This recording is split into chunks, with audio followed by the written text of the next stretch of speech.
quite interesting. And now we have, Yeah. like you mentioned, a number of disenchanted people who think that he has performed, below par. So you wonder really the dynamics of that election, what the result is going to be.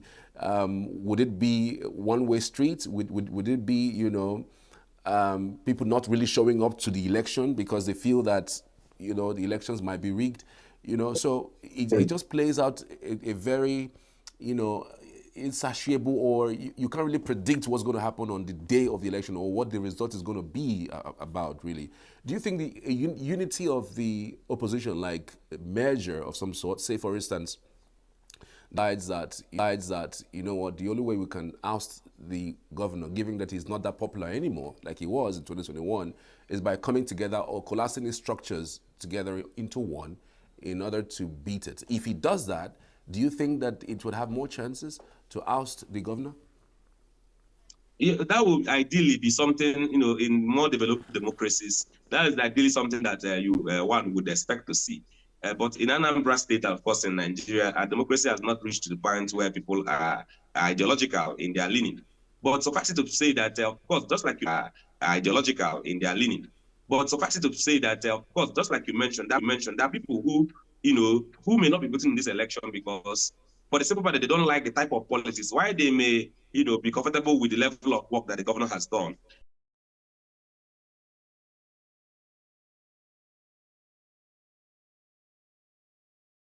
On a program last time, somebody called in and said there was not going to be people. I think three or four people said they are not going to be voting in the election. It remains that the opposition in Anambra State is structured in such a way that I don't see them aligning. You see a George Moralo, let's look at the figures. A George Moralo, who is of the APC, who is of course, his DNA is the APC. He was part of the founding members of the APC. And just last year, he moved to the Labour Party, and he's now the political flag bearer for the Labour Party. Then you look at the other part, Nicholas Ukachukwu, who is the flag bearer for the AP. These are people who have contested elections time and again. This is not the first time George Moralo is running for election. He ran for election as far back as 1999. 2003. Same thing with Nicholas Ukachukwu. He ran election as far back as 1999 in Anambra State for governorship. So these are not newcomers to election. So I don't think that they may, because of their ambitions have been crystallized, they may not be able to come together. But that would have been something to be seen, a shocker if it happens. But I am very sure that given their antecedents, that there may not be, a merger. But what would be interesting to see is the role that whoever they choose as deputies will play. Like I informed you now, there's been an announcement that possibly that Senator Uche Ekulife will be the deputy to San Nicolas dynamic of its own, because that's Anambra Central. And it is the turn of Anambra Central after Anambra South. So that is how you are going to see some kind of alignments where people who want, because in Anambra Central there's and then there's Senator Victor Ume, who are being looked at, and then there's also Osa Chidoka, who are being looked at. So the election isn't beyond 2025. People are also looking, when of Soludo on Peter Obi, one would not expect Soludo Peter Obi to respond back to him in words, but one would expect that he's going to use the election to teach him a lesson. And so you may find that also on the part of Labour Party, there will be a lot of shocker. So that's why I said that the governor, Governor Soludo, won the election in 2021 by 46% of the votes. But I'm not seeing, even if he's going to win, I'm seeing a lot of surprises. It's going to be a very slim win, with a lesser number of governments won. When you look at when they consider the factor of zoning, the zoning system that exists in Anambra State, and how the districts may vote, regards to the interest that they hold collectively. That will also spell a lot of another dimension in terms of number of states that whoever wins is going to sweep. So it is a lot of dynamics, but opposition unity is not something I'm seeing because, of course, of the antecedents of the leading candidates. There's another candidate on the fringe, the YPP candidates, who I've not mentioned before now. What's his name now? He's from the Anambra North. So he's already misaligned because this is the turn of the Anambra South in terms of the rotation that Anambra has. Paul Shukuma, yes. I think Paul Shukuma is of the YPP now. He was before of the APC, But because during the primaries, just before the primaries, he left the party and joined YPP.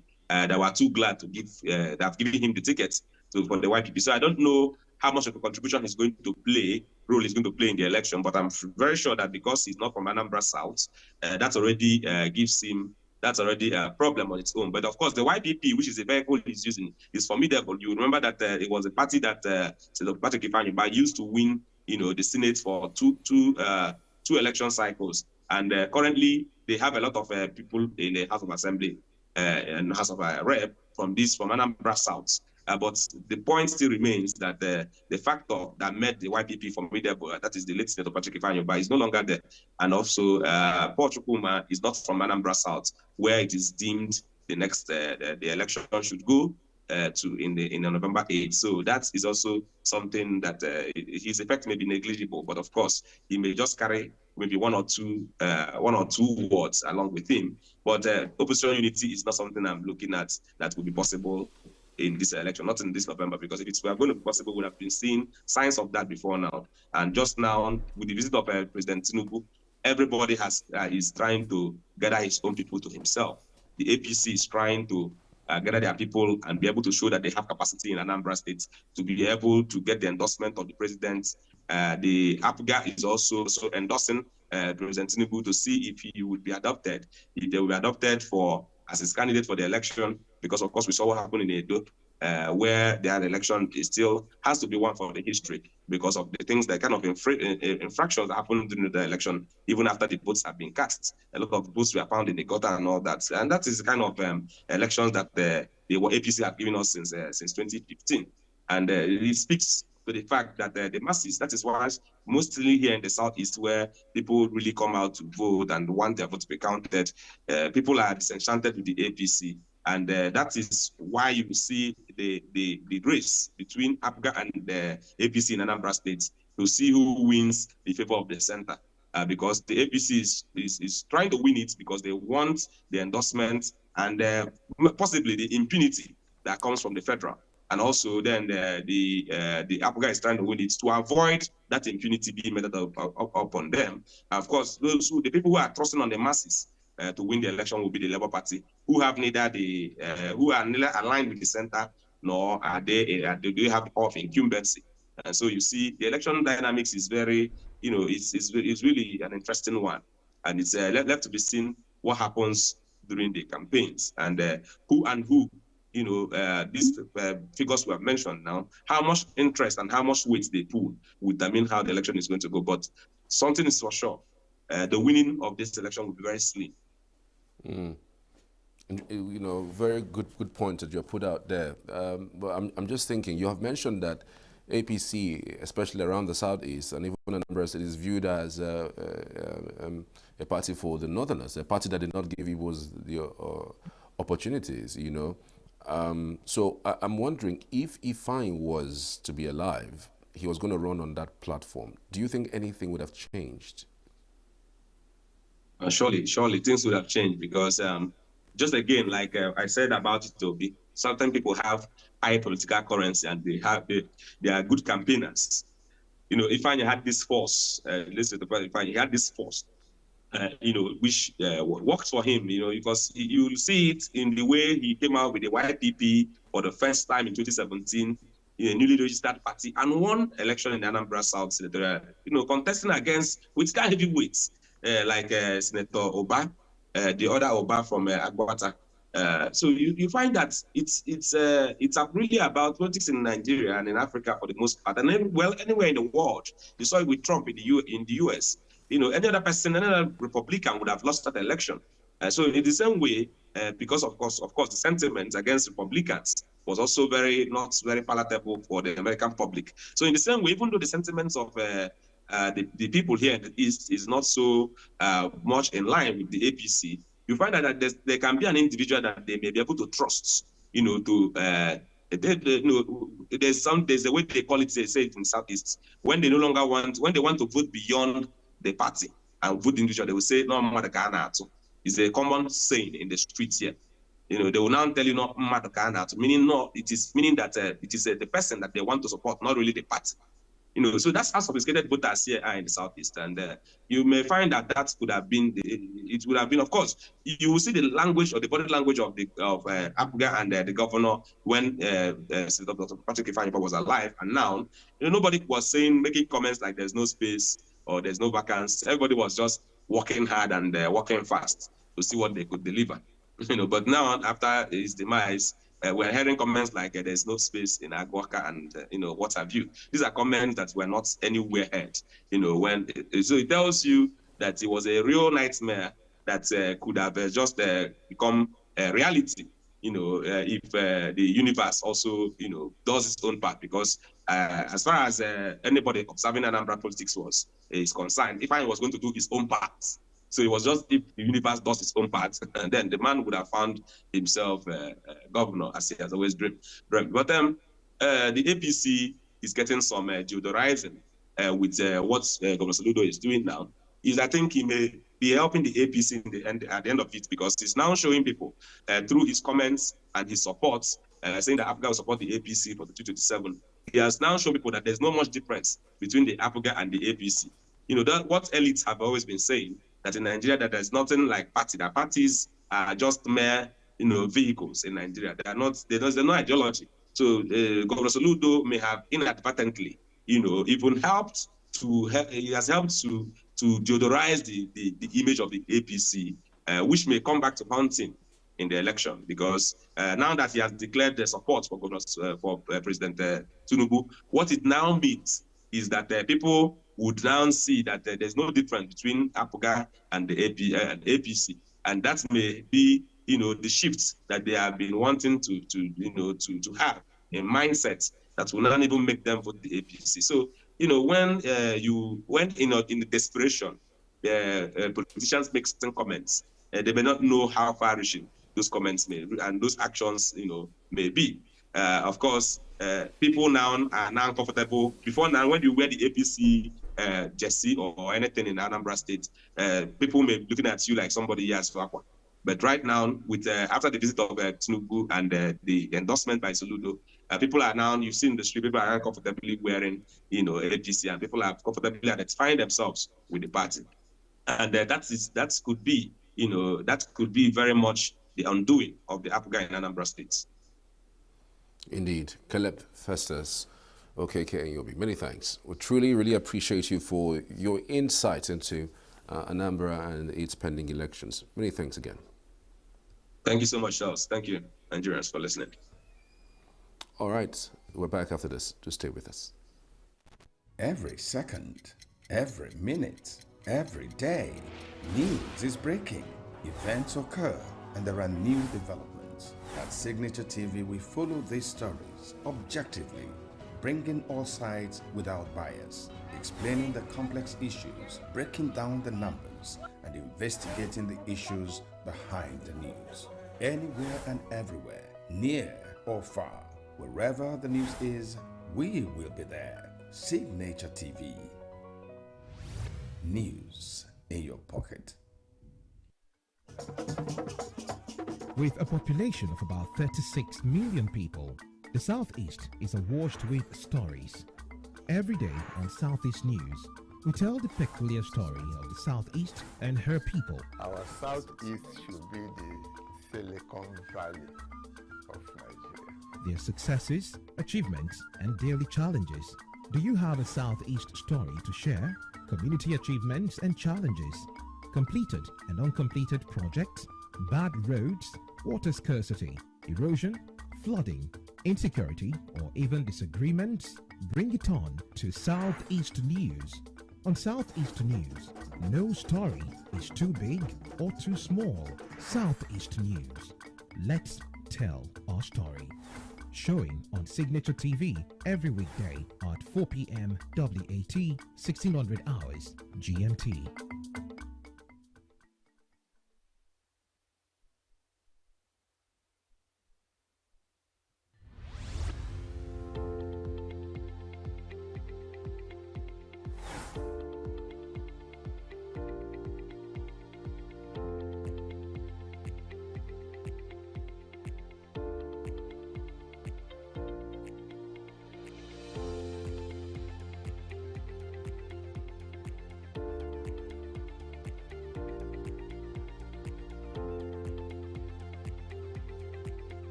million cases and over 14 states highly affected.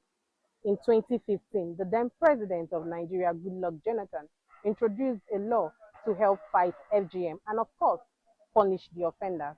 But some communities, especially villages, are not even aware that this law exists and are still practicing the act.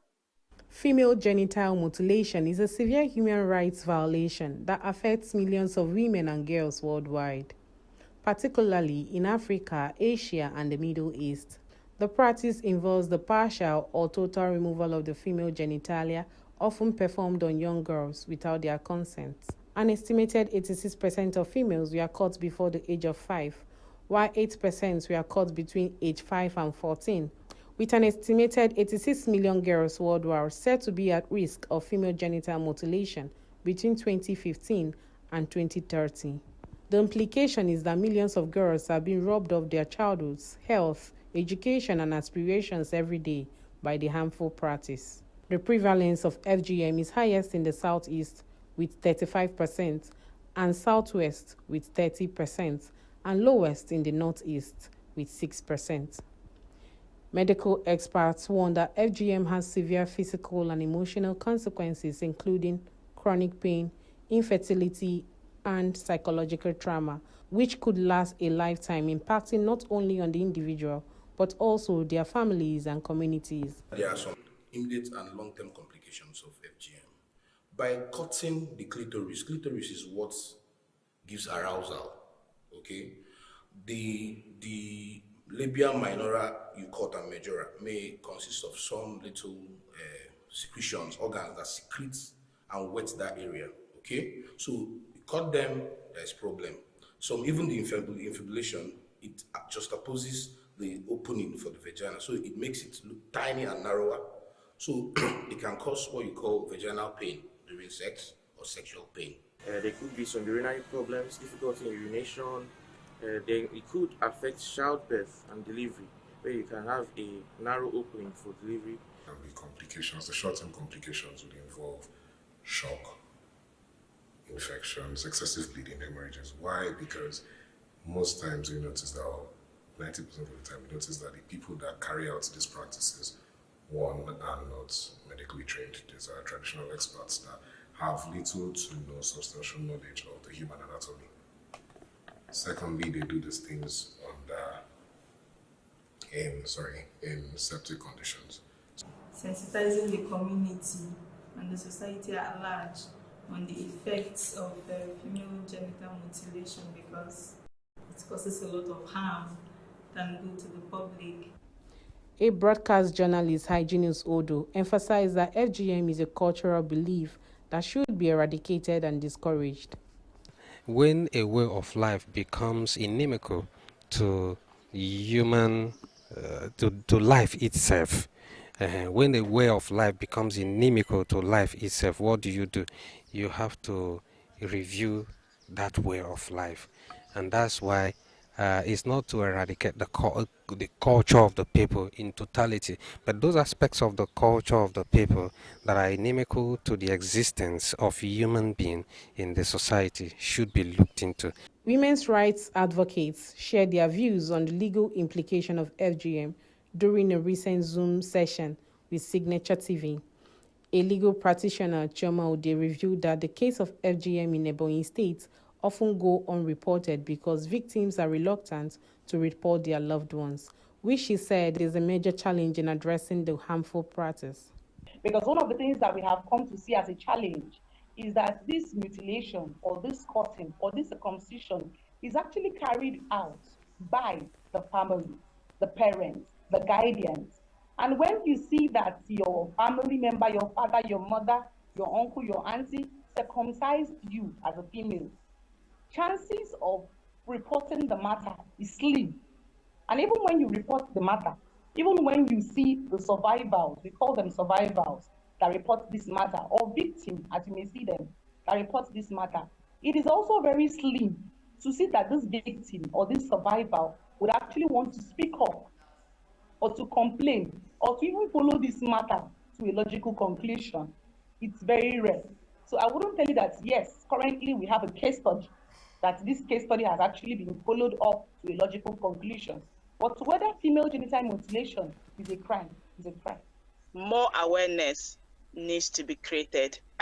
In fact, I want to laud Signature TV for taking it upon you to create this wonderful awareness via your platform. It's a laudable venture, and I commend you for that. Okay, so, but I think, being a media person as well, I think that there should be much conversation around female genital mutilations. Being someone from Africa, and especially Nigeria, and most especially from the Southeast, where female genital mutilation is very, very prevalent, I think we need more creation of awareness. The year's theme, Step Up the Pace, emphasizes the imperative of strengthening alliance, building movements, and mobilizing collective actions to end FGM.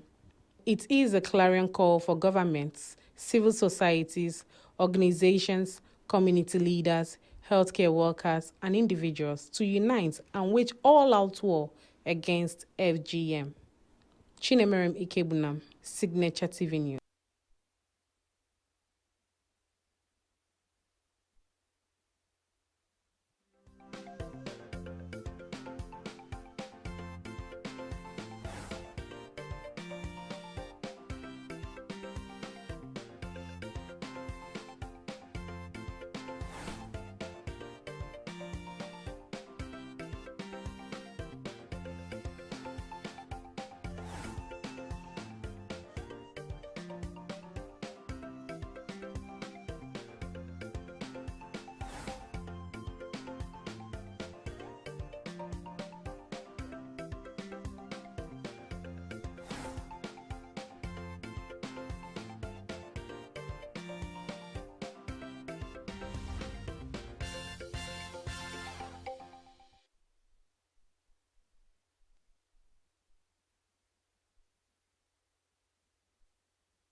Welcome back. This is Signature Morning on Signature TV. Hope you're good out there. So we are 13 days into the month of May, almost halfway into the month of May 2025. So we'll switch gears to health, and it's health out of the University of Nigeria, ENUGU campus. They are doing their Department of Nursing Science Community Health unit. Apparently that unit is doing something quite interesting. They're doing the 29th annual Health Day, and they picked a very, very important theme, which is breastfeed the child, build a community. That topic has been one that has been a touching one, giving the importance of it. You know, every single child today turns out to become an adult, and while they are kids, you know, there are a lot of things that happened with you know, breastfeeding, which the two nurses that I have in flanked will be speaking to. I have with me in the studio Chisom Letitia Ibekwe. Chisom, thank you for joining us. Good morning. I have the second nurse with me in the studio as well.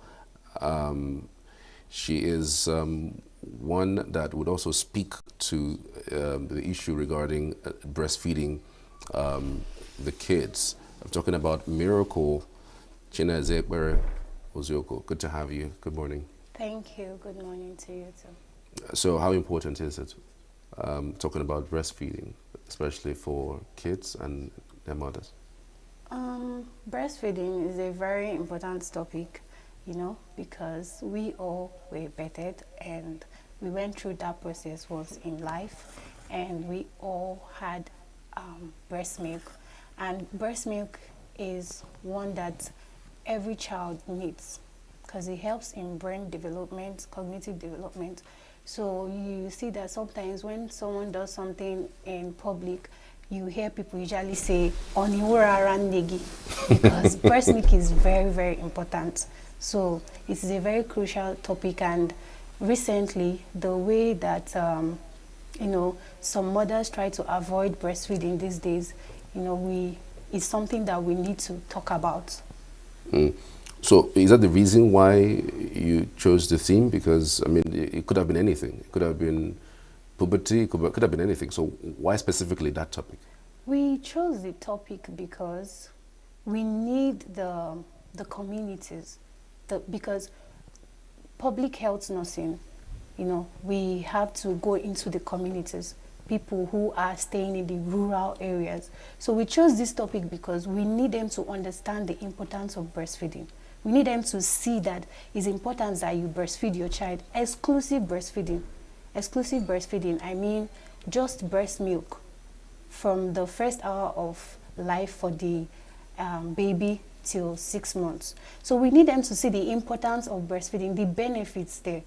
So that is why we chose the topic. It could have been any topic, but breastfeeding is something that we need to talk about. We need to talk more on it so that mothers don't shy away from breastfeeding their babies, and babies will have all the benefits that comes with breastfeeding. Okay, let me come to you. What are for you the roles of the nurses in assisting mothers to breastfeed their kids? Okay, because of the importance of this particular topic, the nurses have a very crucial role in breastfeeding. Now, the nurses, they come in as the educators and the advocates, because we teach the community the importance of this breastfeeding, and we teach them why mothers and every family needs to imbibe with this particular process. Now, nurses also, they are the ones that they also go for training so that they can get the knowledge and the skill that they need for this particular event, for this particular process. Now, the nurses also, they find out and they identify the problems that could be associated with mothers breastfeeding their babies, while these mothers shy away from this process, and they go ahead to address these issues one after the other, and, you know, encouraging and supporting women to breastfeed their babies. Yeah. Well, how do nurses support women who don't have breast milk after birth? Okay, that is why we have the prenatal care and the antenatal, that is the antenatal and postnatal care. Yeah, under the prenatal and antenatal care is like the care that mothers are given to before they give birth to their child.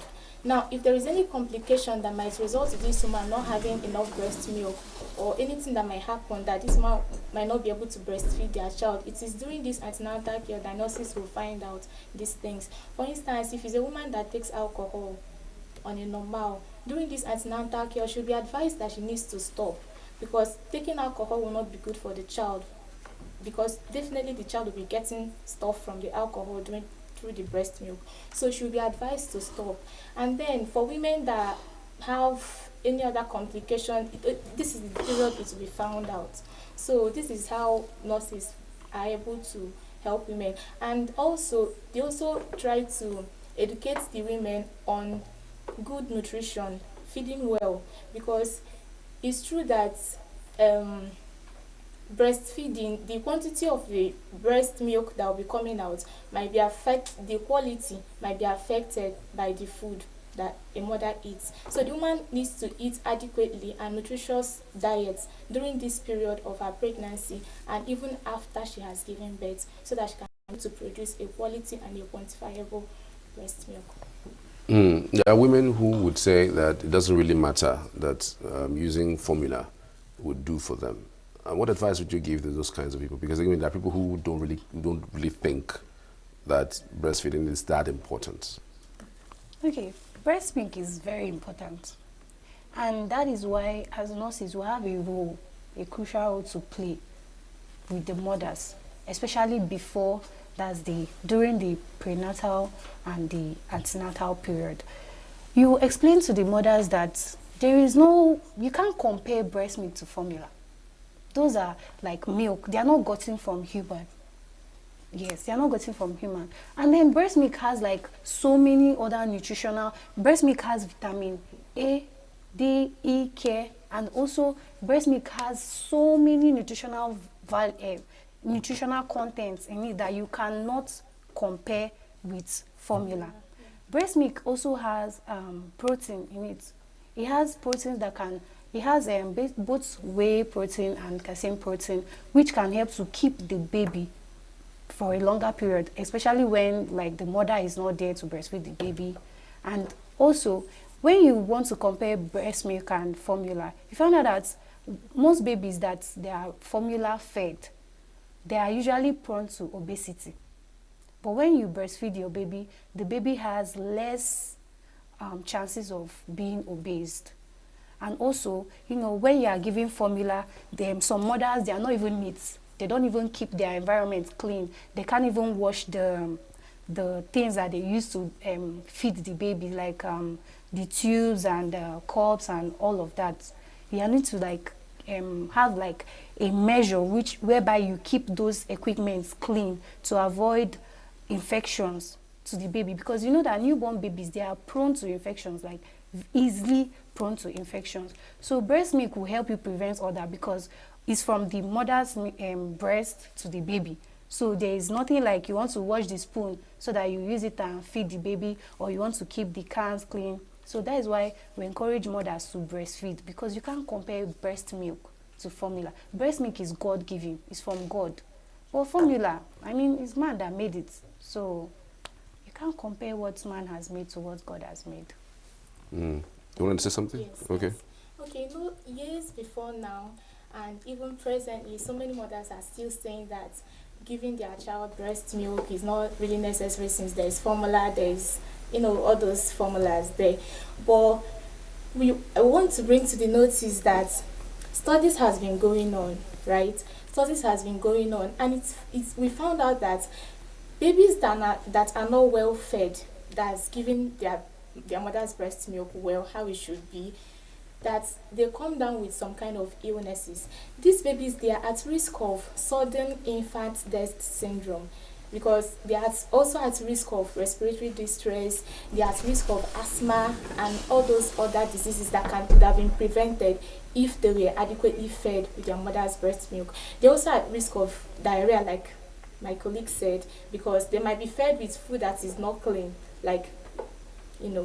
Then also, it has also been, that is why healthcare encourage every mother to please to do make it an importance to breastfeed your child, because it's really important. And also that first milk that comes out when a woman gives birth is called a colostrum. Yes, that milk is very important because it's filled with antibodies. These antibodies will help to fight against disease in the child's body. Imagine where this child does not get this antibody and he comes across any diseases that is, of course, diseases are flying around. Yes, they will come down with them. So. What are the signs of breastfeeding complications, and how do you respond to them? Okay, when we come to breastfeeding complications, for instance, okay, let's say it like this. Once a woman gets pregnant, the breast milk starts forming. So the hormones that are responsible for that are at work. But it doesn't come out then because there's a particular hormone that helps this breast milk to come out, but it is inhibited at that time the woman is pregnant. So once the woman delivers, the hormone that was inhibiting the breast, like the breast milk lets down, becomes reduced. So the breast can come out. But then if a woman does not breastfeed her child, this breast milk will continue to accumulate. And of course, even us humans, we eat and we do a lot of things, so we are prone to getting some microorganisms. Of course, we have microorganisms inside our body. So when these microorganisms continue to multiply and multiply and multiply excessively in the breast milk, it can cause inflammation, it can cause problem in the breast milk, it can cause swelling in the milk, it can cause swelling in the breast. So that is why we advise, as long as woman is giving her child breast milk, this swelling will not be there. Even though as you are giving the child, more milk is being produced, you will give the child, more milk will be produced, but you will know that it's fresh milk that is always in the breast. Do you understand? So there will be no stored milk, there will be no need for growth of excessive micro or dangerous microorganisms in the breast. So this complication will not arise. And also some mothers, sometimes they will have some sensitive or discomforting sensation during breastfeeding their child. Maybe they can have sore nipples and stuff like that. But for that sore nipple, we advise that mothers continue to give their babies, because it just lasts for few days, especially for first time mothers. Yeah. All right. Do you think lack of breastfeeding causes cancer, breast cancer specifically? Okay, so one of the benefits of breastfeeding to the mother is that it helps to prevent breast cancer and cervical cancer. It helps to prevent some of these cancers that women experience. And how does it prevent it?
artificial intelligence actually help us to imbue a program, either a program, a project in form of technology that will help us achieve success, become more efficient in any of our operation, whether in farm, because I noticed there's a kind of an AI instrument that I noticed, I watched in a video where you see that AI is being used in collaboration with technology, solar technology, to scare off animals that normally attack the farm.